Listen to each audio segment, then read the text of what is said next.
На вистина и лицемерно тие земји не третираат како двор каде што ќе може да си ги кријат своите политички кризи. Тоа е мојот став за тие позиции, но сакам да отвориме едно прашање, ако ми дозволите, во следствено ново, затоа што ние зборуваме за Европската унија, но во овој контекст имаме Велика Британија која не е дел веќе од Европската унија.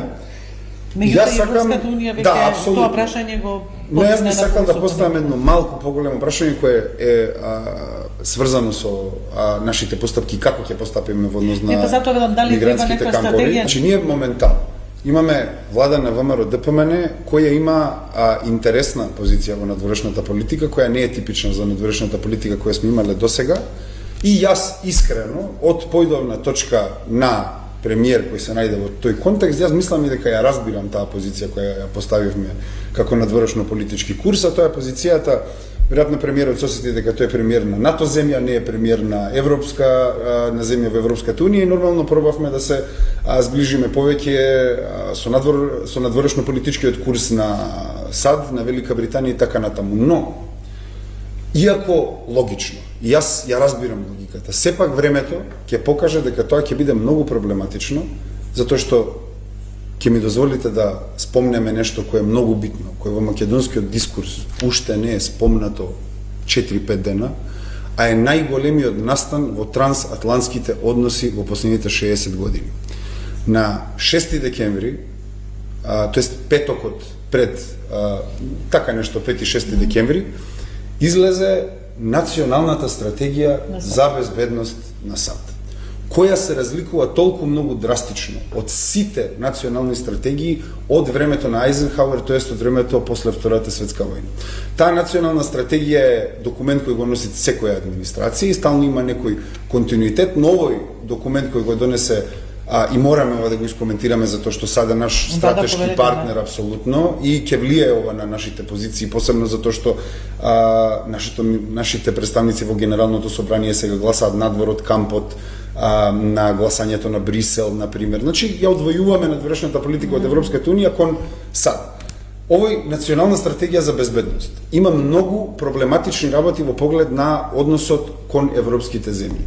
Примарно, овој документ ја гледа Европа низ цивилизацијска призма и има толку многу проблематични работи, тоест вели во документот дека Европа е под закана од цивилизацијско бришење, дека е во економска стагнација и дека е милитарно слаба. И дека овие причини се институциите на Европската унија, миграцијата и траекторијата на која се наоѓа Европската унија. И во самиот документ се користат толку силни зборови кои нагласуваат на директен интервенционизам на САД во европската политика, вели треба да се приоритетизира култивирање на отпор на досегашната траекторија на Европа во европските држави. Тоа значи дека САД се трансформира од играч на широки геополитички игри во однос на вредности и идеали со нивни сојузници како што се европските сојузници и сега се врти кон своите интереси и станува бескрупулозна национална држава. Само да го сумирам ова. Ако видиме дека постои голем расцеп помеѓу Европската унија и САД моментално и се наоѓаме во криза на трансатлантските односи затоа што после првиот кој изнесе мислење по оваа стратегија беше Европскиот комесар за одбрана од Литванија, кој вели дека ова ни дава сигнал дека мора Европа да оди кон геополитичка и одбранбена независност. Потоа и Мерц се надоврза, рече дека оваа стратегија само го официализираше тоа што подпредседателот J.D. Венс го направи. Сега клучното прашање ќе ми дозволите.